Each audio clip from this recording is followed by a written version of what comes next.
Olá, olá, boa noite a todos. Tati Jordão falando. Como prometido, a gente vai fazer um ao vivo agora, estamos fazendo um ao vivo agora, diretamente do Instagram. E a gente deixou aí perguntas e respostas que a gente vai fazer sobre precificação com o nosso amigo querido Rômulo Gomes. Rômulo, ele está já conectando. Eu estou vendo aqui que tem alguns amigos que já entraram. Rômulo está solicitando aqui, são para entrar. Então tem alguns amigos que estão aqui entrando. Fernanda, beijo. Oi, Lindona, separou perguntas. Olha aí, Rômulo já está conosco. Rômulo, estou falando aqui com algumas pessoas. Tem alguns amigos que já entraram, alguns arquitetos queridos que já entraram, já estão acompanhando a gente aqui. E como prometido, vamos lá, né? Precificação, perguntas e respostas. A gente passei a semana catalogando. Estou até com uma fila aqui de coisas, né? Que foram algumas perguntas. É um tema que ele é muito falado, é muito trabalhado, debatido. Eu vou falar um pouquinho, vou contextualizar um pouquinho a história. Por que a gente resolveu fazer essa live? Na verdade, finanças, né, preço, para mim é uma coisa que está mais ou menos há um ano na minha vida, um ano e meio. E Rômulo, que é a pessoa que está aí hoje dando o ar da graça, né, que vai compartilhar toda essa experiência, foi que ele mudou realmente minha vida. Então, eu tinha feito já algumas pesquisas na área de arquitetura e de mais de 50 respostas. Todos os arquitetos e designers que colocaram o tema precificação, colocaram como uma dor, né? Poxa, Tati, a gente tem uma dificuldade de precificar, a gente tem...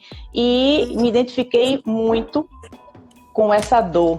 Cíntia Lindona, boa noite. Feliz de estar com você aqui. Simone também, Lindona, beijo. Abigail, várias pessoas amigas queridas aqui com a gente, Rômulo. E aí, Rômulo, depois dessa pesquisa, desse aparato, né? Eu vi que a minha dor era a dor de outros amigos, de outros arquitetos. E comecei a mudar o mindset, comecei a mudar a forma de pensar sobre números. Foi quando o Rômulo, ele entrou na minha vida de uma forma profissional, porque já é um amigo querido aí de mais de uma década. E aí, Rômulo, eu queria que você falasse para alguns amigos que estão conosco aqui, quem é Rômulo? Como foi que você também já participou com a gente lá no Tati Jordão, no nosso YouTube? Como é que está sendo essa troca, né? Conhecendo também um pouco esse mundo da arquitetura. Enquanto nossos amigos aqui estão pegando caneta, papel, porque eu tenho muita coisa para anotar hoje aqui. As pessoas estão entrando, Rômulo, e de vez em quando eu vou dar um boa noite, um opa. E aí, como é que você chegou até mim dessa forma, na forma profissional, finanças? Como é que foi isso? Bom, inicialmente eu queria mandar uns saludos a todos. Realmente é minha primeira live assim enfim, falar de precificação e tal. Muito interessante. Estou muito satisfeito, muito feliz. Na verdade, como você colocou, a gente tem uma amizade aí realmente de décadas. E você é um amigo e profissional que muito respeito e muito admiro, assim como comentei no nosso primeiro vídeo. E quando surgiu o seu convite, eu fiquei muito entusiasmado e fiquei muito feliz também com os resultados que nós obtivemos fruto dos vídeos que nós gravamos, que foram 3, né? Onde, em linhas gerais, falamos de finanças, mas demos um enfoque muito direcionado para a precificação. Então, eu sou um profissional que trabalho na área já há quase 20 anos. Sou proprietário da empresa Resultado Consultoria, e que a gente atua em finanças, controladoria, fazendo precificação para empresas, comércio, indústria, serviços. A gente também atua com avaliação de ativos. Então, assim, em linhas gerais, a gente atua na área praticamente há 20 anos. Se a gente somar o tempo em que eu era executivo, e aí sim a gente vai atingir e eventualmente superar um pouco esses 20 anos aí, considerando os cabelos brancos que não me Vamos deixam. parar, porque vai começar a entregar as idades aqui. Então, assim, já bastou sermos amigos de décadas. Então, muito feliz, mais uma vez, de você estar aqui comigo e mais esse compartilhamento de conteúdo, porque hoje é um dos meus propósitos. E preço, né? É um dos nossos problemas. Cecília, seja muito bem-vinda. Espero que você esteja aí com papel, caneta para poder anotar, porque o bicho vai pegar. Serginho, amigo, saudade, bom estar aqui. Aprender sobre preço, viu, Serginho, também. Vamos juntos. Então, amigo Rômulo, nós temos aqui, como eu já mostrei, minha fila, né? A gente tem perguntas que foram enviadas pelo próprio Instagram, perguntas que foram enviadas pelo meu WhatsApp, direct, enfim, pombo correio, fumaça. E, inclusive, amigo, vocês que estão já na nossa live sobre preço e quiserem já fazer perguntas, podem fazer as perguntas aqui, enquanto o Rômulo for respondendo, acho que eu já tenho aqui anotada, eu já vou colocando aqui outras para a gente poder entrar na fila. Tati, Então, Rômulo, uma questão aqui. O meu áudio tá bom? Você tá me escutando tá bem? Beleza. Escuto bem. Você me escuta bem? Eu tenho fone aqui. Tá, eu tô sem fone, mas se necessário eu adiciono fone. Eu tô escutando perfeitamente. Não, também estou perfeitamente. Joana, vamos embora, Joana. Perguntas sobre precificação, viu? Estou aguardando aqui.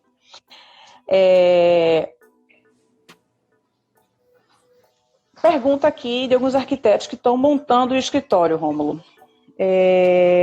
Quando eu vou montar um escritório, é melhor usarmos o nosso dinheiro próprio ou buscar uma captação? Muito boa pergunta, né? É uma pergunta, imagino que muita gente se depare com isso. Tecnicamente, é sempre interessante a gente captar. A gente utilizar recurso próprio seria indicado para parte dos investimentos necessários que a gente se propõe a realizar na medida em que a gente vai montar a nossa estrutura inicial, né? O escritório inicial, a reforma do escritório, do primeiro escritório, a aquisição de móveis, utensílios, computadores com softwares potentes aí, etc. Isso gera um investimento. Inclusive, existem,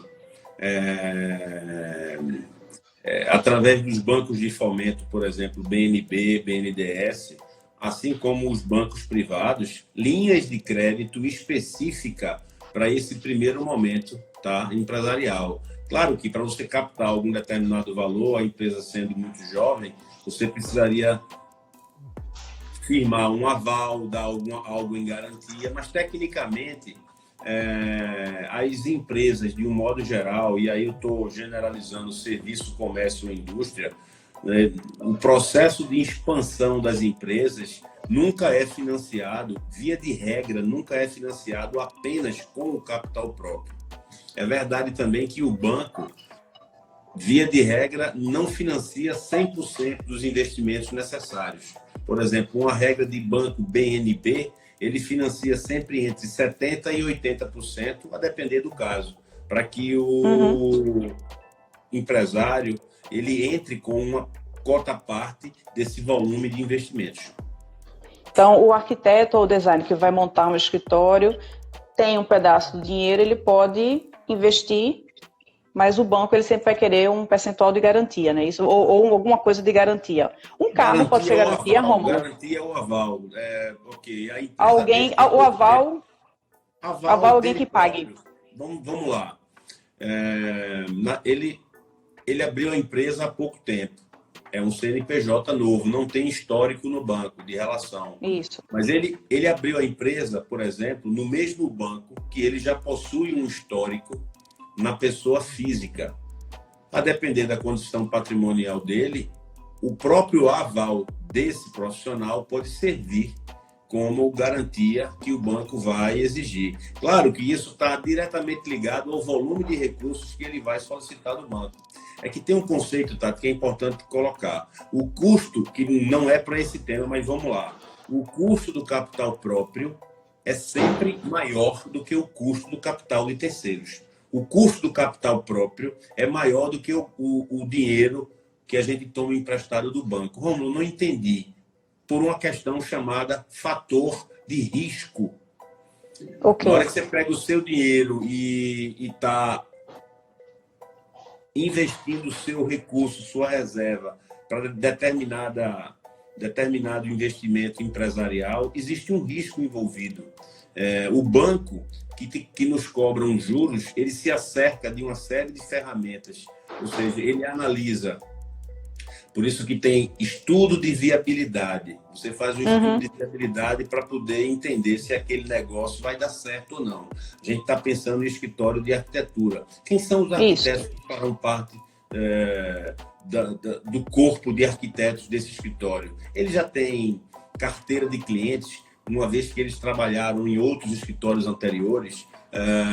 Como é que a gente conseguiria projetar quanto de faturamento esse escritório poderia atingir, e esse faturamento, menos os custos diretos, com impostos, etc., menos o custo fixo, esse fluxo de caixa dessa empresa, desse negócio, será positivo?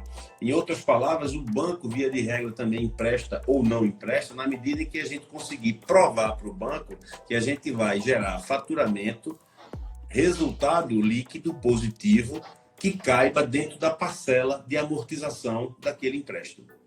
Mas, Perfeito. Por incrível que pareça, capital próprio é mais caro do que capital de terceiros. A gente tem a ideia que é o inverso. E a razão disso aí é fator de risco. Na hora que o banco amarra com contrato, garantia e tal, ele está reduzindo o risco. Perfeito. E você falou de fluxo e tal, eu quero aproveitar, inclusive, e avisar para as pessoas que estão conosco, porque a gente tem três aulas, na verdade, que estão disponíveis no YouTube, no Tati Jordão.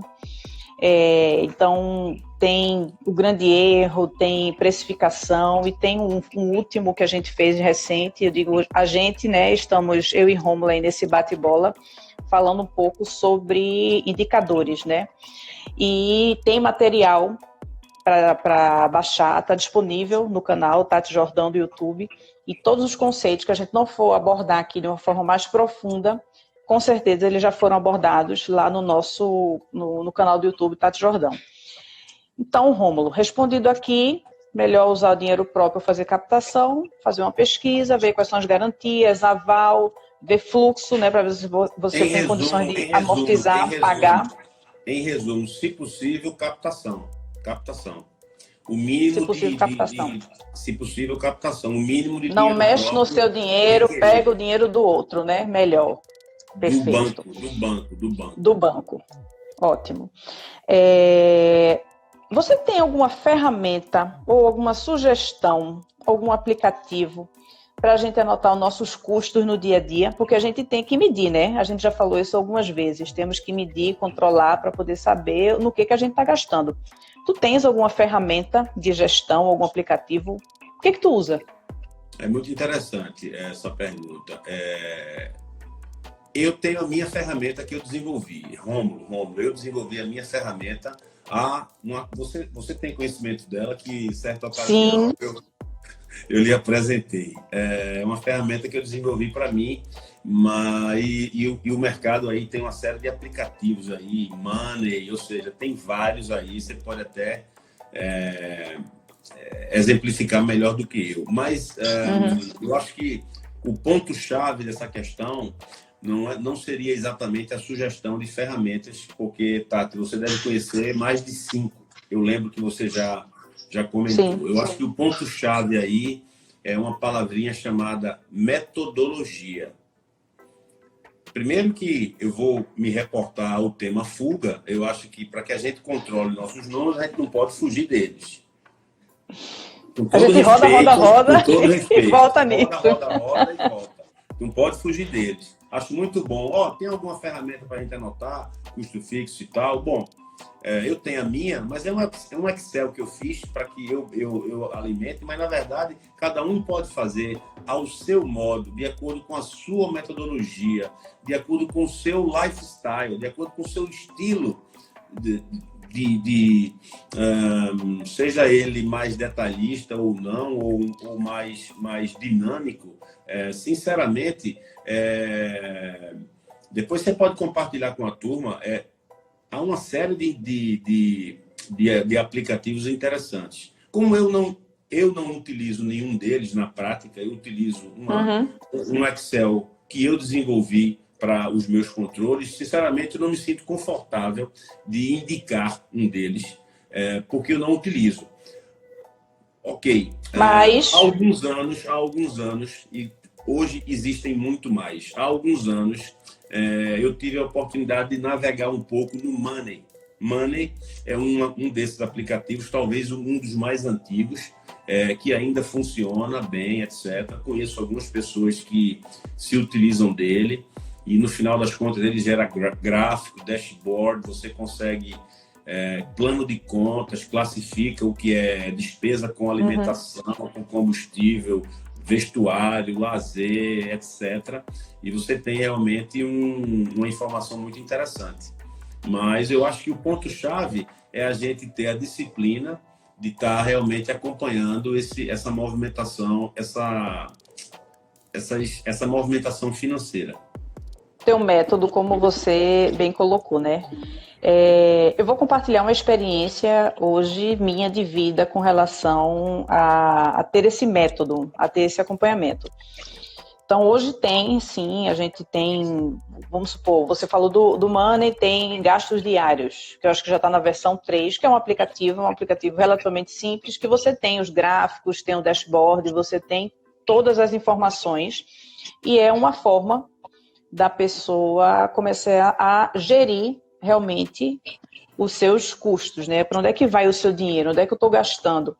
Porque o engraçado é que quando você começa a utilizar qualquer tipo de aplicativo, de ferramenta, do Excel, o que seja, anotar num pedaço de papel, essa atividade, ela faz com que você pare para refletir, inclusive, em determinados gastos que antes você fazia. Vamos sentar aqui, vamos tomar um café. Vou sentar aqui e vou almoçar fora hoje. E você começa a ver que 120, 150 reais, 200 reais de café é um gasto que você acha que não pesa, mas quando você começa a medir, quando você começa a gerenciar esse gasto, na hora de tomar o café você faz, poxa. Isso eu digo café porque, para mim, quando eu comecei a anotar, foi um número realmente que chamou muito a atenção. Esse gasto de café que eu tinha. Pode falar. Eu queria fazer um comentário sobre isso aí. Claro que, como eu trabalho com finanças e mexo muito com Excel, eu tenho mais facilidade, mas eu desenvolvi meu próprio controle por uma questão de metodologia própria. Mas, assim, sendo bastante imparcial, eu acho que o ponto-chave é que a movimentação, o meu controle, eu obrigatoriamente preciso lançar em determinado aplicativo, toda a minha movimentação bancária e o saldo final de um mês, etc., tem que bater com o extrato bancário. Esse é o ponto-chave mais importante, porque os aplicativos, eles funcionam, mas vamos imaginar que você não atrele, imaginando que toda a movimentação nossa financeira ela é através de banco. Se a gente tiver alguma movimentação em espécie, a gente tem que considerar o banco caixa, né? Vamos colocar assim. Então, se você tem conta em 2 bancos ou em 3 bancos, o dinheiro está entrando e saindo, crédito e débito, etc. Na minha visão, esse controle só faz sentido se efetivamente 100% dessa movimentação financeira for lançada e devidamente classificada numa lógica de plano de contas muito simples. E aí você parte de um saldo inicial, imaginando agora ter o extrato bancário. Ele tem um saldo inicial, vão entrar valores ou você vai receber valores a crédito e vão sair valores. E você vai estar pagando contas, debitando. Então, 10 mais 8, 18, menos 3, 15. Então, esse 10 é o saldo inicial. 8 foi receita de projeto e arquitetura. 5 foi despesa com alguma coisa. Bateu, ou seja, tua planilha, ela praticamente ela é um espelho do teu extrato bancário ou dos teus extratos bancários, na medida em que você tenha mais de um banco. Porém, ela parte do saldo inicial e lança classificadamente todas as entradas e saídas, e esse saldo final dessa tua planilha, desse teu aplicativo, ele tem que bater com o saldo final do teu extrato bancário, aquele que você entra lá no Internet Banking, para poder, aí sim, você consegue, depois de que você lançar alguns meses, você vai ter a nítida noção, a realidade de quanto efetivamente você está gastando. Se não for assim, o aplicativo, se não for atrelado a saldo bancário, você não vai lançar tudo, você vai ter uma ideia, mas você não vai lançar tudo. Então, esse é o ponto, na minha visão, chave e diferencial desse acompanhamento, desse controle. Fundamental. Quando não bate, aí você fica uma noite sem dormir ou duas, né? Como aconteceu comigo, mas aí depois, quando começa a bater, você volta a dormir. Então é super normal. Você acha o problema, acha o X da questão, mas depois volta a dormir. Então é importante, amigos, por mais que exista um incômodo, porque a gente não quer medir, a gente não quer acompanhar, entendo perfeitamente que passou comigo esse tipo de situação. Me desculpe interromper, vou pegar o gancho aí, porque eu lembro que você me comentou previamente aqui sobre algumas perguntas, e por que é importante controlar isso que a gente está falando de aplicativo, etc., tecnicamente falando, seria controlar nossos custos fixos. Ora, sim. E aí eu vou já convergir a argumentação para ponto de equilíbrio. Alguém perguntou sobre ponto de equilíbrio. Bom, para poder ponto de equilíbrio para arquitetos, na verdade a gente define como faturamento de equilíbrio. Ora, para eu conseguir calcular o meu faturamento de equilíbrio, eu preciso conhecer meus custos fixos. Olha aí, né? Na verdade, faturamento de equilíbrio tem duas formas de fazer, a depender de como você gere seus números, mas sempre parte dos custos fixos dividido pelo percentual dos custos variáveis em relação ao seu faturamento. Vamos lá. Meu custo fixo é de X mil reais, 5, 6, 7, etc. Isso dividido por quais são meus percentuais sobre faturamento. Vamos lá. Quando eu emito minha nota fiscal, por exemplo, eu pago 6% de imposto. Eu pago, quando eu faço a minha antecipação de recebíveis, quando eu recebo minha venda, por exemplo, via cartão de crédito, eu pago 3% ou 4%, 6% de impostos sobre o faturamento, 4% de antecipação do cartão de crédito, 10%. E eu quero ter uma margem de lucro de 20%. Então, meu percentual direto em relação a faturamento é 30%. Então, na verdade, custo fixo dividido por 100% menos 30%, que é igual a custo fixo dividido por 70%, que é igual a custo fixo dividido por 0,7%, vai ser meu faturamento. Nesse caso, não vai ser de equilíbrio, porque eu estipulei que eu vou ter 20% de lucro. Se eu quero o faturamento de equilíbrio, esse meu percentual já não seria de 30%, seria apenas de 10%, porque meus variáveis seriam 6% de impostos e 4% de cartão de crédito. Então, custo fixo dividido por 0,9%. Por que 0,9%? Porque é dividido entre, abre parênteses, 100% menos 10%, é a mesma coisa que dividido por 90%, que é a mesma coisa que dividido por 0,9%. Custo fixo dividido por 0,9% seria meu faturamento de equilíbrio nesse caso. Num outro exemplo, numa outra linha de visão, quando eu já conheço o valor da minha hora, eu sei que eu tenho o valor da minha hora X, o valor da minha hora líquida Isso está no vídeo O Grande Erro, naquela planilha certa do lado direito. Essas informações, inclusive, a gente pode ver, né, Rômulo? Lembro bem que o exemplo que a gente colocou lá, só para linkar para quem for ou tiver a oportunidade de assistir ao vídeo, é de R$200. Na verdade, a hora é de 235, de 50, menos os impostos. Aí a gente está fazendo a conta unitária, né? X menos 6% de faturamento, 4% de cartão de crédito, mais não sei o que de lucro, sobrado 200. Ora, se eu tenho um custo fixo de 6 mil, quantas horas eu preciso estar fechando de projetos para poder empatar minha conta? 6 mil dividido por R$200 líquidos, que é o valor líquido da minha hora. 6 mil dividido por 200 são 30 horas. Eu preciso fechar 30 horas de projeto por mês para poder empatar. Este é o ponto de equilíbrio quando a gente direciona para horas. No final das contas, o conceito é o mesmo. E esse conceito... Respondi algumas coisas, né, Tati? Me desculpa aí. Respondeu. Não, perfeito. É bom que vai um gancho puxando o outro. A bola ficou na marca do pênalti, né? Feito o Flamengo. Chutou para gol. Perfeito. Inclusive, Rômulo, tem até algumas pessoas aqui que estão entrando. Deixa eu só...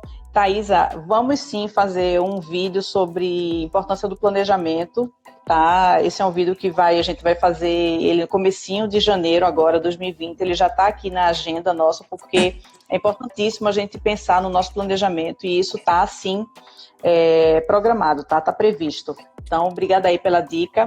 Maxwell, ótimo que você esteja gostando, perfeito, o objetivo é esse mesmo. Se tem dúvida sobre preço, Maxwell, manda aqui pra gente, agora que a gente responde ao vivo para você. E se não viu, no Tati Jordão no YouTube, tem vídeo sobre o grande erro na precificação, fala de ponto de equilíbrio, fala de indicadores, então dá uma passada lá no nosso YouTube. Ana Cláudia, beijão, feliz de estar com você aqui. E Rômulo, a gente respondeu aí ponto de equilíbrio. E aí tem algumas perguntas sobre preço também, né? Vamos lá. Prestação de serviço. Eu sou arquiteta. O que eu preciso levar em consideração para formar o meu preço? Outra vez, a tua estrutura de custos fixos é fundamental. Então, preciso ter custos fixos anotados. Capacidade produtiva seria capacidade produtiva. Um arquiteta jovem e tal, ela está sozinha, ela vai ter sócia, ou seja, capacidade produtiva. Quantas horas ela vai estar disponível para poder trabalhar?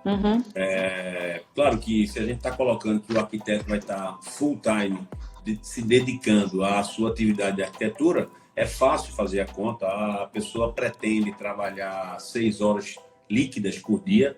Tem hora de almoço, de locamento, etc. Vezes 20, 22 dias seria a sua... Mas se a pessoa eventualmente tem algum compromisso profissional ainda, meio expediente, etc. Ou seja, cada um tem que definir sua capacidade produtiva, né? E a partir daí, essa informação também está na planilha do grande erro, aquela planilha que você chamou de sistema, ou seja, vamos dar números, vamos lá. Vamos imaginar que essa arquiteta dessa pergunta seja uma arquiteta jovem e que ela inicie suas atividades através de home office. Ora, eu estou me formando, recém-formado ou recém-formada, enfim... não montei meu escritório ainda. Se ela quiser montar o escritório, não tem problema. Mas vamos iniciar na opção onde ela não montou o escritório. Muito bem. Perfeito. Mas ela tem os custos fixos pessoais dela. Quais são os custos fixos pessoais dessa arquiteta? Enfim, eventualmente ela mora alugado, ou mora com os pais, não sabemos, mas ela tem gastos com roupa, com combustível. Todo indivíduo tem seus custos fixos, né? Tem o telefone celular, etc. Então, vamos imaginar que esse número seja da ordem de, não sei, 5 mil, 4 mil reais. né? R$ 4.000, ou seja, 5 mil. Vamos colocar R$ 5.000. Vou até usar aqui uma calculadorazinha só para me facilitar aqui, facilitar a minha vida. Então, imaginando que ela tem em torno de R$ 5.000 de custos fixos pessoais e ela tenha de capacidade produtiva 6 horas por dia, trabalhando 18 dias por mês. A gente chegou que 6 horas por dia, trabalhando 18 dias por mês, Tati, ela tem uma capacidade produtiva de 108 horas. 6 Perfeito. vezes 18. Vamos colocar 20 dias por mês, 120 horas. Ora, 120 horas. Se não houvesse imposto, se não houvesse custo variável nesse cenário, na verdade, ela precisaria de cobrar R$ 67. Só um minuto. 5. R$ 41,67, né? Porque dividir R$ 5.000 dividido por 120 horas. Aí Mas, tiveram algumas verdade, pessoas que entraram agora, amigo, aqui. Então, esses R$ 5.000 seriam os custos fixos pela capacidade dela produtiva. Perfeito. Uma profissional que tem R$ 5.000 de custo fixo e que Certo. tem uma capacidade produtiva de 120 horas.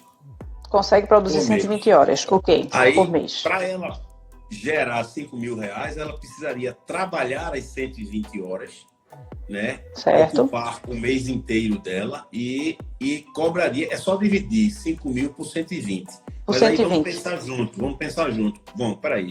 A pessoa é uma arquiteta que acaba de se formar. Ela não vai ter 120 horas de serviço. Se ela tiver, ótimo. Eu gostaria que ela tivesse. Ela vai ter ociosidade. Então, Sim. vamos imaginar que, na prática, ela não consiga, de projetos, as 120 horas. Ela só conseguiu a metade. Ela só conseguiu 60 horas. Né? Então, essa dinâmica, se ela divide os R$ 5.000 por 60 horas, os R$ 5.000 por 60 horas, ela já teria que passar a cobrar R$ 83 e um quebrado, que é 5.000 dividido por 60, muito fácil. Qualquer máquina científica faz. Só que, mas, além disso, vamos colocar um pouco de tempero. Na verdade, ela já constituiu uma empresa, um CNPJ, ela emite nota fiscal, ela paga imposto e ela quer ter lucro. Então, vamos imaginar que essa arquiteta pague 6% de imposto e queira ter 20% de lucro, com custos fixos de R$ 5.000. Na verdade, o valor da hora dela precisaria ser 112,61. Como é que eu fiz essa conta? Eu tô usando a planilha do Grande Erro, que é muito fácil, Sim. Você sabe, muito fácil. A gente lá naquelas células em amarelo, a gente preenche e a gente tem um resultado muito fácil. Mas a gente também pode fazer a conta. Claro que a gente não vai ter aqui um quadro para poder explicar. Então, a gente... eu tenho que estar muito atento a não aprofundar muito a questão dos números, Sim. senão o interlocutor do outro lado, que não tem o apoio visual, como tem a planilha, pode ser que tenha alguma dificuldade, tá? E eu não Perfeito, mas aí você consegue responder, ou perfeito. Seja, o conceito é, sempre vou precisar de custo fixo, dominar, Custo fixo, entender capacidade produtiva, e entender meus custos variáveis, ou seja, o percentual dos custos variáveis em relação ao faturamento, que são impostos, basicamente impostos. A gente pode considerar comissões para um parceiro e quanto de lucro líquido eu pretendo auferir com o meu trabalho.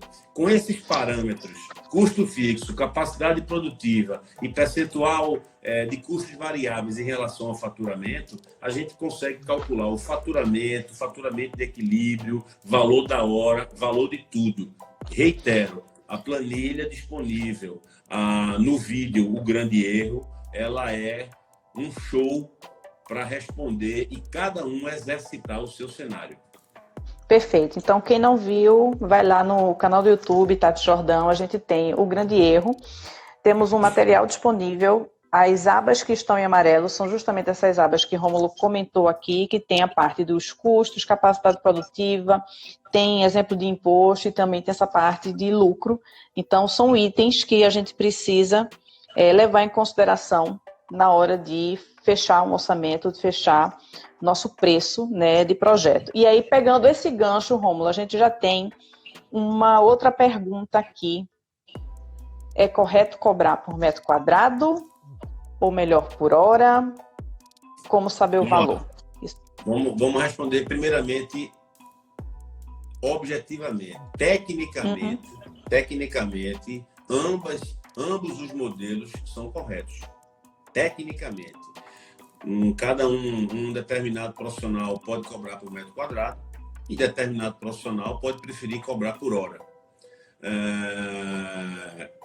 O que é que Rômulo Gomes pensa sobre isso? Eu sugiro, com todo respeito e humildade, eu sugiro e defendo a cobrança por hora, por uma razão muito simples. Por uma razão em relação ao fator complexidade. Vou dar um exemplo simples. Imaginemos que a gente vai fazer determinado trabalho numa sala comercial de 40 metros quadrados. Muito bem. Ora, se eu tenho o valor do meu metro quadrado definido e vou fazer uso, e o mercado já tem conhecimento que eu cobro por metro quadrado, há serviços e serviços a serem executados nessa sala. Eu não entrei em detalhe ainda, ou seja, a depender da complexidade do serviço, eu vou precisar de mais tempo ou de menos tempo. Então, quando a gente cobra por hora e a gente estima, o profissional arquiteto ele precisa ter o discernimento de entender que aquele serviço que ele está sendo demandado, ele precisará de X horas para executá-lo. São premissas. Sim. Então, na hora que ele cobra por metro quadrado, duas salas de 40 metros quadrados diferentes, no mesmo empresarial, onde um determinado cliente, esse exemplo é interessante, um determinado cliente pede um determinado serviço de arquitetura simples e o outro cliente pede complexo. E o segundo cliente que pede algo extremamente complexo, sofisticado, ele tomou conhecimento que o fornecedor, o prestador de serviço arquiteto cobrou por metro quadrado. Ele vai querer pagar a mesma coisa.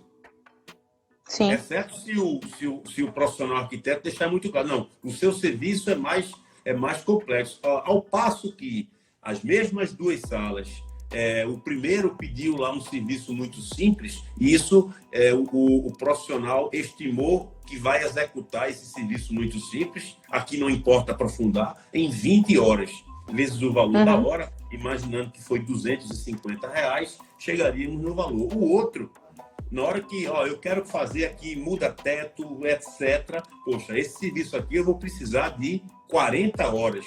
E se ele mantém o número da hora, o faturamento dele vai ser o dobro. Sim. Então, é por isso que eu defendo, eu recomendo que cobremos por hora. Agora, por outro lado, quem prefere cobrar por metro quadrado, eu apenas observo, também tecnicamente não está errado, eu apenas observo que se faz necessário que sejam definidos preços diferentes para um metro quadrado, de acordo com um critério de complexidade, que no final das contas, essa complexidade vai desaguar no tempo estimado. No final das contas, ele vai cobrar mais caro ou mais barato, porque ele vai invariavelmente correlacionar que esse serviço vai consumir muito mais da minha capacidade produtiva mensal. Olha os termos se correlacionando, do que aquele outro serviço mais simples. Perfeito. Eu vou dar vou dar um ponto de vista também, uma experiência. Começo da profissão, eu sempre cobrei por metro quadrado e era muito pelo mercado. O que o mercado está praticando, né? Então, tem alguns escritórios de arquitetura que fazem essa relação. De 0 a 50 metros quadrados é um valor, de 50 a 100, de 100 a 150 é outro valor e por aí vai. Então, alguns escritórios, eles praticam realmente o valor do metro quadrado. Eu pratiquei isso durante alguns anos, só que depois que eu comecei a notar as horas gastas nos projetos e ter noção realmente daquela coisa, do tema que a gente falou antes, né, dos custos fixos, da capacidade produtiva, a gente começa a ter realmente, com o valor da hora, uma noção real de quanto vale o projeto. E é aquele exemplo que você trouxe, se é 40 metros quadrados, se é uma coisa mais simples, se é uma coisa mais complexa, você demanda mais tempo, né, em projetos. Pode ser um banheiro, um exemplo, mas se a pessoa for trocar só uma bancada, você não vai cobrar o mesmo preço do que um outro projeto, que é bancada, é piso, é revestimento, é forro, é iluminação, e é o mesmo banheiro, entendeu? Então, como fazer? Eu comecei a anotar o valor, né, das horas, o tempo que eu gastava, inclusive, amigos, visitas à obra. Visitas à obra é tempo de trabalho. Então, eu comecei a anotar o tempo que eu demandava naquela atividade e passei a fazer, inclusive, uma relação do metro quadrado que se pratica hoje no mercado, né, dentro dos profissionais, e em algumas situações o cliente, ele pergunta, questiona, e se você, né, profissional de arquitetura, design, for cobrar por metro quadrado, existem as tabelas de referência que estão disponíveis aí dentro dos conselhos, né, e dentro dos institutos. A pessoa pode ter a curiosidade de baixar e tentar dar uma pesquisada, uma estudada sobre isso, ou realmente começar a balizar suas informações em cima de horas. Hoje, eu pratico valor por hora e realmente é muito mais coeso dentro da minha percepção, do meu ponto de vista. E aí, respondendo o final aqui da pergunta, como saber o valor? O valor por metro quadrado é em cima dessas referências que tem tanto dos conselhos quanto dos institutos, né? Ou até perguntar ao parceiro, ao amigo profissional, né, o quanto está se cobrando, você pode saber o valor do mercado. E o valor da hora é justamente pela prática diária que você tem dos custos fixos, capacidade produtiva, que a gente já vem falando um pouco sobre isso. Apareceu uma pergunta, amigo, agora de Cíntia, aluna linda, saudades. Ela pergunta assim: na arquitetura, custos variáveis estão inclusos o tipo do projeto a ser trabalhado? Tipo, alguma atividade específica que aquele projeto precise? Exemplo, Rômulo. Um projeto que não está no nosso escopo, vamos supor, receber material de cliente. Por alguma razão, a gente não vai receber material do cliente. Mas esse projeto nós fechamos, então a gente vai ter que estar lá uma vez por semana para poder receber determinado material. Então, tem um deslocamento, tem um momento de ficar lá. Esse deslocamento, ele entra na nossa soma de custos variáveis. Esse é um exemplo que eu... Cíntia, se tiver algum outro exemplo, você até me corrige. Entra como custo variável do projeto? Totalmente sim. Ou seja, ele só passou a existir porque na negociação você assumiu o compromisso de efetuar a recepção do material. Isso vai te custar tempo, deslocamento, e isso aí se transforma em valor, né? Você pode fazer com que isso pré-estabelecer um valor fixo em relação a esses custos inerentes à recepção do material, ou efetivamente apontar esses custos de combustível, alimentação, o que seja, que você efetivamente gastou para poder repassar no preço. Então, custo variável é tudo aquilo que está diretamente ligado à venda. Então, eu também comentei nos vídeos, eu lembro muito que um custo variável para o setor de vocês muito característico é plotagem. É você fazer uso de gráficas para poder imprimir uma planta ou algo do tipo relativa a determinado projeto que vocês estão implantando ou realizando. Então, ele só vai existir na medida em que houver aquele projeto, aquele contrato. Ao passo que um aluguel, que também é um custo fixo, bem claro, você paga o aluguel todo mês, independente de você ter cliente ou não. Eu acho que a pergunta dela foi interessante, específica, e sim, é variável, mas eu gostaria de ir mais, ou seja, é importante que a gente reflita com bom senso para entender. Aquilo que está diretamente ligado a um projeto, eu só vou estar diretamente ligado, só vai existir se existir o projeto, a venda, o serviço, é variável. Aquilo que está desatrelado, absolutamente, que eu vou ter que pagar, reiterando, o aluguel eu pago todo mês. Se eu tiver um projeto, 10 ou 200, eu vou ter que pagar o aluguel, é fixo, né? Claro, é que na prática tem alguns custos que não são exatamente variáveis ou exatamente fixos. Por exemplo, telefone é fixo, mas se eu tiver com muito projeto, eu vou gastar mais telefone. Sim. Mas ele é fixo. Por essência, ele é fixo. Ele não está diretamente ligado ao serviço, à prestação de serviço. Então, o bom senso, o common sense, ele como sempre tem que existir. Mas, nesse exemplo dela, sim, deve considerar como variável. Aí, a Cíntia já colocou alguma outra coisa aqui, dependendo do tamanho do projeto, ok. Custo extra naquele momento, perfeito, ok. Então, Cíntia, se respondemos, exatamente, é um custo que ele está diretamente ligado àquele projeto, que está fora da curva, né? É um ponto fora da curva, você vai precisar receber o material, ou como Cíntia colocou, estou precisando fazer contratação de um estagiário, ou pagar uma perspectiva, um 3D, terceirizar aquele serviço por causa daquele projeto, ele entra sim dentro do valor, diga lá. Tá, menino, Eric está aqui conosco, inspirando sonhadores, que honra, seja bem-vindo. Tem pergunta sobre preço? Pode mandar, viu, Eric? Estamos aqui para a gente responder. Tati, só para finalizar não, um último comentário sobre a questão da Cíntia. Outra vez, na planilha que está atrelada ao vídeo, o grande erro, ele tem lá as opções, custos fixos, variáveis, número de horas, que é a capacidade produtiva, e a parte, ou seja, ela faz uso da planilha, vai chegar no valor da hora, vai chegar em quanto precisa faturar, etc, etc. A planilha... Então, Cíntia, sua danada, baixe lá, Cíntia danada, vai lá no YouTube, veja qual é o grande erro, assista o vídeo e baixe o material, viu? Não vale só baixar não, assista o vídeo e baixe o material. Erro, basicamente, todas as questões aí de numéricas que a gente está respondendo de forma aqui superficial, sem ter o apoio de quadro, porque a gente está numa live, a planilha grande erro responde. A planilha grande erro, tudo cabe na estrutura de planilha que a gente desenvolveu para vocês. Cíntia se entregou aqui, ela, vou ver esse vídeo. Eu tô vendo que você não viu, danada, porque isso responde lá, viu, moça? Vamos lá, tem aqui outras perguntas, deixa eu ver. E o que deve conter, Rômulo, no nosso fluxo de caixa? Uma outra pergunta aqui que a gente vai responder agora. Maravilha.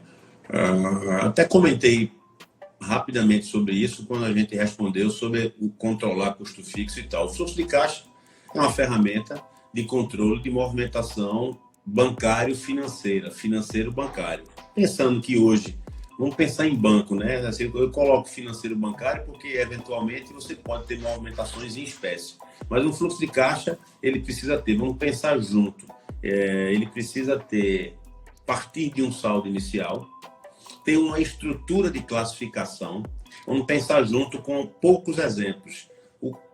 De que forma entra dinheiro em nossa conta? Recebimento de vendas. Perceba, recebimento de vendas. Eu não estou falando de vendas. Vendas é quando eu emito a nota fiscal, quando eu assino o contrato. O dinheiro não pingou na conta, não. Então, fluxo de caixa é movimento financeiro. Então, algumas classificações de entrada. Saldo inicial, sempre. Recebimento de vendas ou de projetos realizados. Empréstimos recebidos. Devoluções, porque às vezes você realiza um pagamento e volta. Tudo isso são entradas. Saídas. Perfeito. É aí que a gente estrutura nosso planozinho de contas para a gente entender melhor. Saídas. Aí, se a gente pensar numa lógica, saídas. eu tenho pagamento de impostos, são custos variáveis. Imagina que a gente considere uma classificação sintética e uma analítica. Custos variáveis. Dentro de custos variáveis, pagamento de impostos, pagamento de comissões sobre vendas, pagamento de taxa de cartão de crédito. Custos variáveis. O que mais? Custos fixos. Dentro de custos fixos, pagamento de aluguel, pagamento de condomínio, pagamento de telefonia e internet, pagamento de estagiários que são fixos, etc. Pagamento de contador, etc. E aí a gente consegue, no final das contas, o fluxo de caixa, ele vai apresentar um saldo final, saldo inicial, mais o que entrou, menos o que saiu, num determinado período. No Excel seria numa coluna vertical. Ele tem lá o saldo final. Para que serve o fluxo de caixa? Serve para que a gente possa aferir a nossa movimentação financeira futura, de curto prazo. Fluxo de caixa, eu preciso alimentá-lo, provisioná-lo com valores que eu sei hoje. Por exemplo, aluguel. Eu pago, por exemplo, R$1.000 de aluguel todo mês. Eu não preciso que a cobrança do aluguel chegue todo mês para eu poder lançar no meu fluxo de caixa o aluguel que vencerá em janeiro, em fevereiro e em março. Eu não preciso. Sim. Ou nos meses subsequentes, melhor colocando. Se eu sei que o valor dele já está pré-estabelecido. A conta de energia elétrica, embora o valor não seja exatamente o mesmo, mas ele tem um comportamento fixo. A variação mês a mês é muito pequena. Então, a gente provisiona o valor médio. Quando a fatura chegar, a gente vai lá e substitui pelo valor real da fatura. Mas assim a gente vai poder saber que daqui a 3 semanas ou um mês vai faltar caixa para cumprir os compromissos de salários, por exemplo. Por quê? Porque eu estou com minhas saídas, meus custos fixos, que todo vencimento eles ocorrem e meus recebimentos estão abaixo deles. Então, fluxo de caixa serve, em outras palavras, para evitar a surpresa. A surpresa é o empresário se deparar com a sexta-feira às 15 horas e a pessoa responsável pelo financeiro falar: chefe, tem dinheiro para pagar a folha? Não. Como é que faz? Oi? Aí fica difícil, aí é surpresa. Então, o fluxo de caixa, nesse sentido descontraído, ele serve para eliminar o fator surpresa. Você pode até saber, chefe, daqui a 3 semanas vai faltar caixa para poder pagar a folha. É diferente. Você tem 3 semanas para poder se movimentar e evitar a desagradável surpresa. Exato. A surpresinha na sexta-feira. Tá respondido, doutora? Respondido total aqui. Então, fluxo de caixa a gente tem. Fluxo de caixa serve para isso mesmo, tá? Serve para isso para evitar a surpresa. Provisionando. A surpresa. Jamais esquecerei. Surpresinhas. Temos aqui, amigo, também outras perguntas. Deixa eu ver aqui. Com relação a fluxo, tem algumas perguntas aqui. Com relação a percentual. E aí, na verdade, são 2 perguntas que a gente pode responder já em uma. Quantos por cento preciso deixar de reserva financeira? É uma coisa que é por projeto. E aí, a mesma pergunta, na verdade, com relação ao capital de giro, tem um percentual para a gente reinvestir? Então, é com relação à reserva financeira. É por projeto, não é? As 2 perguntas são muito similares.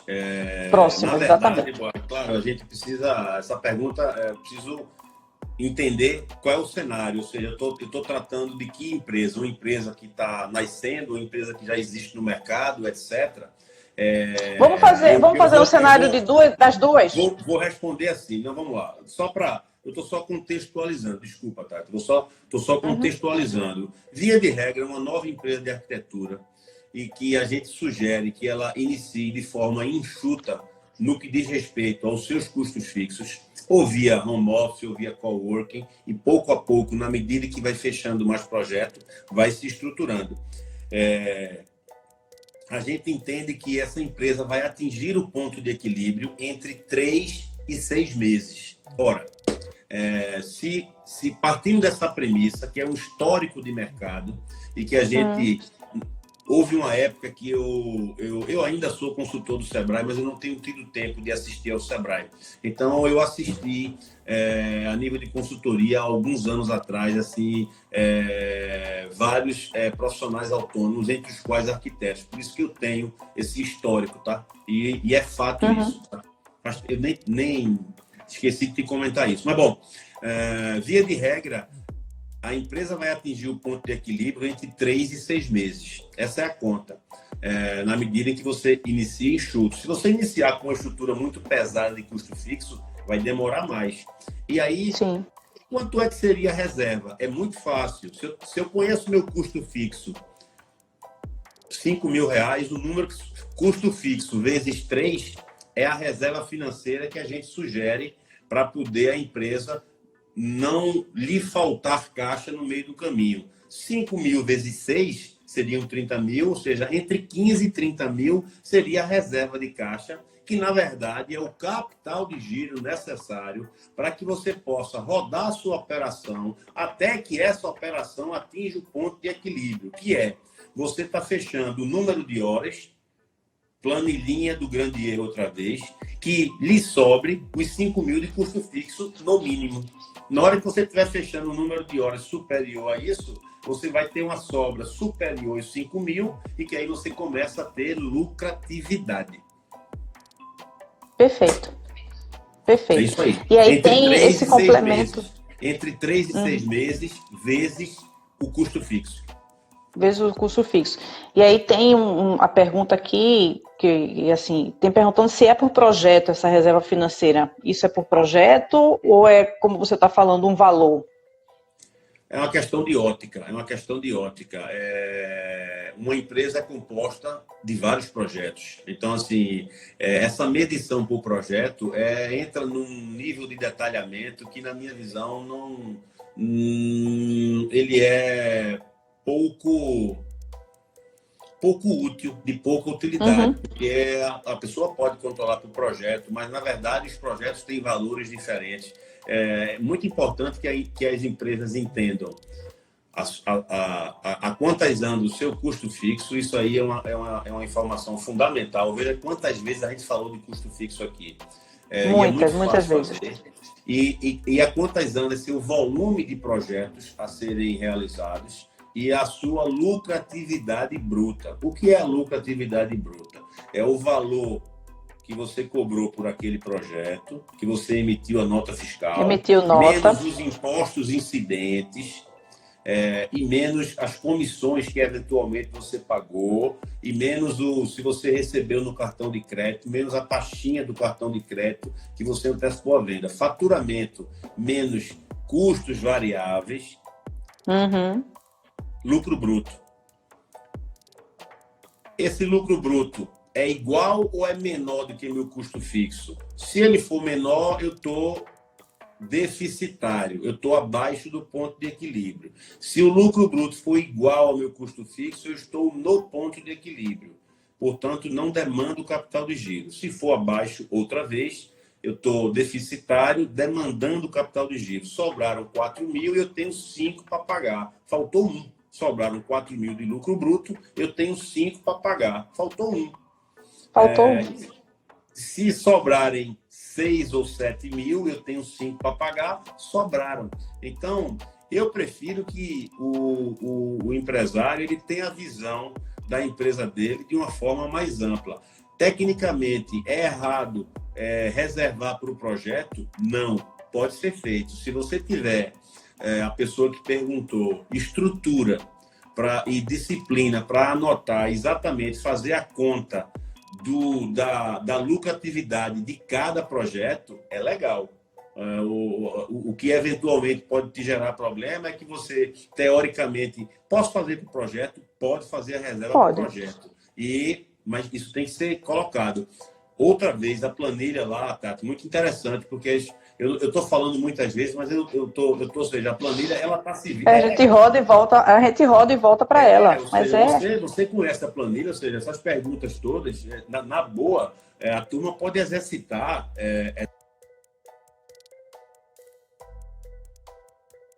Desculpa.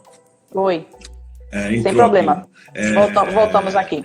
Essas perguntas, boa parte delas, eu sinceramente eu recomendo que o pessoal acesse essa ferramenta lá do Grande Erro, porque vocês vão evidenciar o que eu estou afirmando. Vocês vão ter a oportunidade, sim, de exercitarem cenários, cálculos e tal. Esta pergunta que, não lembro o nome da tua ouvinte, a resposta, no final das contas, é sim, ela pode fazer a reserva financeira para o projeto, baseado em determinado critério. Ela tem que entender quanto tempo ela vai receber o pagamento por aquele projeto, quanto tempo o projeto vai ser realizado e tal, e ela pode fazer para o projeto. Entra lá, aquele exemplo lá, Tati, lá da planilha, ela pode fazer. Ali a gente fez um exemplo mensal, mas ela pode pegar aquela mesma estrutura e fazer para o projeto. Perfeito, sem problema. Eu acho que já ela responde e a gente... ratear o custo fixo dela. Se o projeto dela durar 10 dias e o custo fixo dela mensal for de R$6.000, naquela ocasião ela vai colocar R$2.000 de custo fixo, porque ela vai ratear 1/3, porque o projeto dela é para 10 dias. Me fiz entender a sacada? Total, perfeito. E aí ela vai ter a análise de lucratividade do projeto, ela vai fazer, ela vai combinar aquela planilha com o fluxo de caixa. Poxa, vai sobrar X, mas qual é o time? Ou seja, aí entra o terceiro vídeo, a relação prazo médio de pagamento de compras, prazo médio de recebimento de vendas. Isso, o cara vai pagar à vista, ele te pagou sinal, ou você fez um acordo que ele só pode te pagar daqui a 60, 90 dias. Aí entra fluxo de caixa. Perfeito. Acho que está respondido isso. Não, respondemos essa. Tem mais uma última pergunta, porque na verdade a gente já respondeu aqui com relação a capital de giro, o que é reservado para reinvestimento. Ok. Mas a gente tem aqui, Rômulo, uma última pergunta, que é uma pergunta sobre o índice K. E aí eu acho que era interessante a gente só trazer um pouco, contextualizar o índice K, né? A gente trocou uma ideia sobre isso, foi uma pergunta que eu recebi indiretamente aqui, e aí troquei uma bola com o Rômulo antes, porque é importante a gente trazer esse conceito. Então, amigo, eu queria que você explicasse um pouco para as pessoas que estão conosco e que vão ver depois essa live, o que é um índice K, como calcular para saber se está certo, que parâmetro é esse, né? Maravilha. Se você se depara com o índice K numa planilha aí que você baixa, enfim, como é que a gente usa isso? Bom, o índice K foi uma aluna tua de mentoria, ou enfim, uma cliente sua de mentoria que abordou esse assunto. E o índice K, basicamente, ele tem como base um parâmetro de mercado, um histórico de mercado, assim como eu comentei sobre o Sebrae de 3 a 6 meses, o tempo médio para que a empresa atinja o ponto de equilíbrio. O índice K, ele, em resumo, e no exemplo que foi colocado, ele chega de que 0,35, maior do que isso, está caro. Então, traduzindo, o índice K é a relação entre custos fixos, mais uma vez os custos fixos. Custos fixos roda e volta. Custos fixos dividido pelo custo da mão de obra daquela empresa. Claro que o custo da mão de obra ele é fixo também, mas é o custo de remuneração dos arquitetos que fazem parte daquela estrutura. E muito interessante que o profissional que colocou isso, ele também se utilizou de histórico de mercado, de parâmetro de mercado. Em outras palavras, ele falou o seguinte, 0,35, para que a gente entenda, que é o teto, é a mesma coisa de 35%. 0,35 é igual a 35%. Então, é o seguinte, quanto o custo fixo dividido pelo custo da remuneração dos arquitetos daquele determinado escritório, esse custo fixo ele tem que representar até 35% do custo dos arquitetos. Se ele representar mais, estourado de 35% para 40%, 45%. Esse custo fixo está caro. É apenas um parâmetro histórico de mercado. E aí tem a ver com o que nós comentamos no primeiro vídeo sobre dimensionamento da sua estrutura. É um parâmetro matemático para facilitar que você, arquiteto mais jovem, dimensione equilibradamente sua estrutura. Mais uma vez, é um parâmetro de mercado, índice K, que tem como teto 0,35 ou 35%. Em outras palavras, custo fixo dividido pelo custo da remuneração dos arquitetos que compõem aquele escritório, esse custo fixo de aluguel, telefone, contador, etc. A remuneração dessa turma também é custo fixo. O cara separa. Eu só quero saber telefone, contador, aluguel, condomínio, segurança eletrônica, enfim. Esse valor dividido pelos honorários dos arquitetos que compõem esse escritório, ele deve ser, no máximo, ele deve representar, no máximo, 35%. Por exemplo, vamos exercitar matematicamente. Eu estou aqui com um Excelzinho para poder exercitar. Imaginando uma empresa que tenha custo fixo de R$3.000. Aluguel, condomínio, telefone, contador, etc. Ora, e tenha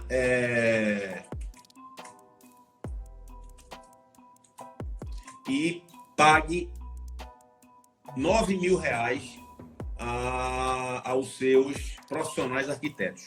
Não interessa se é 1, 2 ou 3. 9.000 é o valor dos honorários desses profissionais. Ou seja, na verdade, essa empresa tem R$12.000 de custo fixo. 3.000 mais 9. Mas 3.000 dividido por 9 é 0,33. Então, essa relação tá boa. Mas se o 3.000 aumentar para 4.000, mudou a sala, etc., ou aumentar para 5.000, aí essa relação 5.000 dividido por 9 é 0,56. E ele está dizendo que, pelo histórico de mercado, esse negócio aí está com uma estrutura muito inchada. Então, ele sugere como parâmetro que o custo fixo dividido pelo total dos honorários dos profissionais que compõem aquela empresa represente no máximo 35%. Perfeito. Então, temos aí a resposta do que seria o índice K, e é uma referência de mercado, e temos aqui mais uma resposta. Boa noite, Michele, obrigada aqui pela presença. Romulo, a gente tem várias pessoas que estão entrando aqui, que acenaram, que mandaram um oi. Deixa eu ver se temos mais alguma pergunta. A princípio, eu acho que não, mas eu queria só fazer um resumão do que a gente viu, porque é importante, né, como eu comentei no nosso início aqui da live, precificar é uma dor, né, para os arquitetos, e depois que eu comecei a anotar os meus números, a medir os meus números, eu entendo o porquê dessa dor, porque geralmente a gente não quer ver onde está o problema, e os números, eles não mentem, né, então 1 mais 1 vai ser igual a 2 e não tem como a gente mudar essa conta. Romulo, você ficou de lado agora. Volte para onde você estava. Volte para onde você estava. Horizontalizava tudo. Não. Volte para onde estava. Muito melhor. Então, amigo, eu acho que a gente conseguiu, assim, de uma forma relativamente rápida, tranquila. E Raquel está até colocando aqui, ó, sempre que vou precificar, faço mais de uma vez. Pois é, a gente faz e refaz realmente o preço, porque pode ser por metro quadrado, mas a gente tem que ter uma referência, né, uma tabela, um instituto, alguma coisa. Pode ser por hora, mas a gente tem que ter o acompanhamento da nossa hora, a gente tem que saber a nossa capacidade produtiva, tem que saber os nossos custos, tem que saber o que a gente paga de imposto, tem que saber o quanto a gente quer lucrar para poder saber quantos projetos temos que fechar para poder... Fazer e refazer permite a condição de você exercitar cenários de lucratividade. Né? Porque Olha o aí, imposto Raquel, é o meme e certíssimo. tal, eu vou precificar para poder ter um lucro de 10%, de 20%, de 30%. A planilha te possibilitar pronta, prontinha disponível. Prontinha disponível. Isso. Planilha do meu Então, dinheiro, prontinha. vamos É só exercitar mudar lá a e fica planilha. lá, tem tudo lá, tudo pronto. Mexer lá nas célulazinhas em amarelo, só precisa mexer nelas, o restante não. Perfeito. Então, amigo, eu queria agradecer. A gente matamos aqui uma série de perguntas e tiramos dúvidas. A gente falou de vários conceitos. Já que está colocando aqui, ó, ótimo tema, importantíssimo para as contas baterem e os negócios prosperarem. Certíssimo, já que o problema é que a gente não quer medir os números, né? Marta, considera-se, tem uma pergunta aqui de Marta, Rômulo, considera-se algum percentual sobre o sucesso do negócio no caso de um projeto comercial? Quando ela fala o sucesso de um negócio, ela está se referindo ao quê? Ao fechamento? Bom, Marquinha, nós não entendemos a pergunta. O percentual sobre o sucesso do negócio no caso de um projeto comercial? O sucesso do negócio seria, enfim, depende da interpretação. Seria, fez lá um projeto comercial e o proprietário ele teve uma receptividade muito boa, ficou muito bom, e ela é como se fosse, ela teria direito a uma espécie de bonificação. Isso é uma questão de negociação, né? Via de regra, é uma questão de negociação, ou seja, via de regra não. Mas na prestação de serviços, o componente de bonificação ele existe. Ele existe. Você pode tratar determinado valor. A gente vai. Como é que vai medir a bonificação, né? Como é que vai medir? Ela colocou que é exatamente isso aqui. Ela colocou que é exatamente isso. O que é o sucesso? Ou seja, o que é o sucesso? Vou dar um exemplo aqui. Finanças. Finanças tem. A gente vai tocar uma determinada empresa como executivo. E aí o cara fala o seguinte, ó, se o lucro do final do ano for superior a X, eu te dou um bônus de 2% ou 5%, se você... Aí é muito claro. Aí você... Ela coloca aqui, sucesso. Participação, ela coloca aqui, ó, participação no sucesso, exatamente isso. Bonificação. Bonificação. Mas a pergunta dela original, pode repetir aí, tá? Só para... Eu vou repetir aqui. Considera-se algum percentual sobre sucesso do negócio ou empresa no caso de algum projeto comercial? Aí a minha resposta é, pode ser. Primeiro você tem que ter a abertura com o teu cliente de propor essa possibilidade e ele tem que estar concordando com a tua sugestão. Pode ser. Não obrigatoriamente sim, não obrigatoriamente não. Comum acordo. E o exemplo que eu dei de finanças aqui é bem elucidativo, né? Se as partes entrarem no entendimento, e o sucesso pode ser o seguinte, bom, sucesso é que tenhamos todas as salas alugadas pós-conclusão do projeto no período de 6 meses. E se isso acontecer, eu te bonifico em X mil reais. Perfeito. Isso pode ser acordado, né? Paralelo, complementar, para poder motivar o profissional de fazer o seu trabalho com esmero da melhor forma possível, para que aquilo fique bonito e gere maior atratividade comercial e ele consiga ou vender as salas comerciais ou alugá-las mais rapidamente.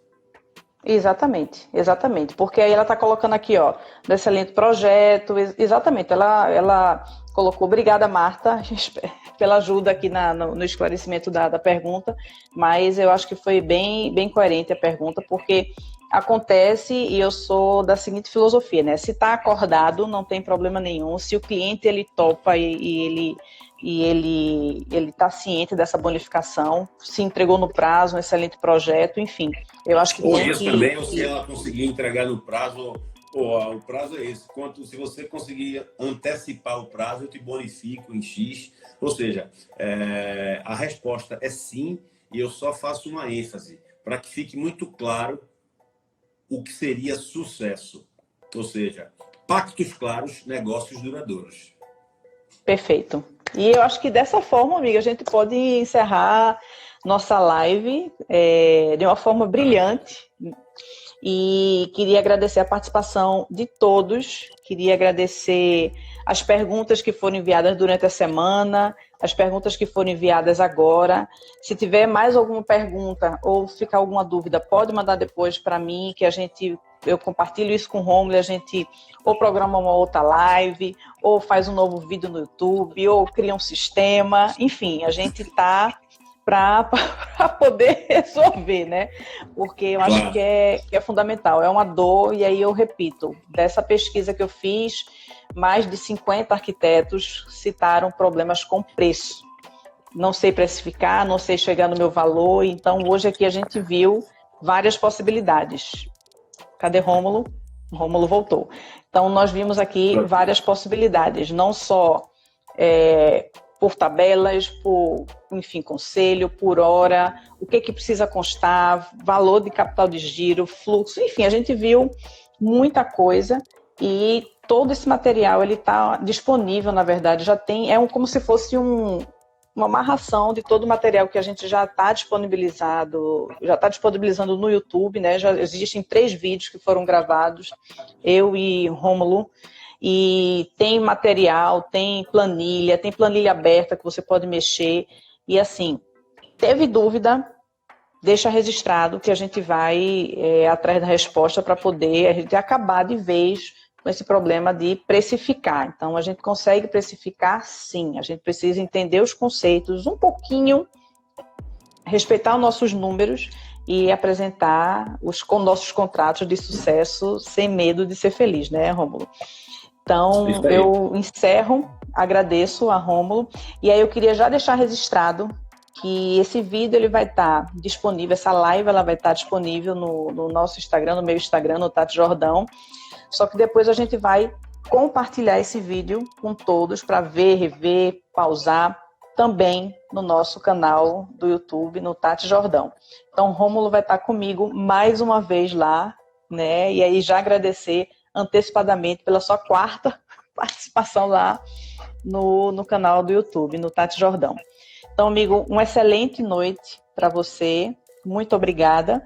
E temos sugestões, né? Outras pessoas já apareceram aqui pedindo para falar sobre projetos, enfim, sobre outros temas, e não perde, porque muita coisa está programada para termos live com temas do nosso interesse. A gente sempre vai estar avisando com uma semana de antecedência e espera você para poder tirar as dúvidas. Amigo, beijo grande. Tá liberado. Beijo, boa noite a todos. Mais uma vez, uma satisfação. Tchau, tchau. Boa noite.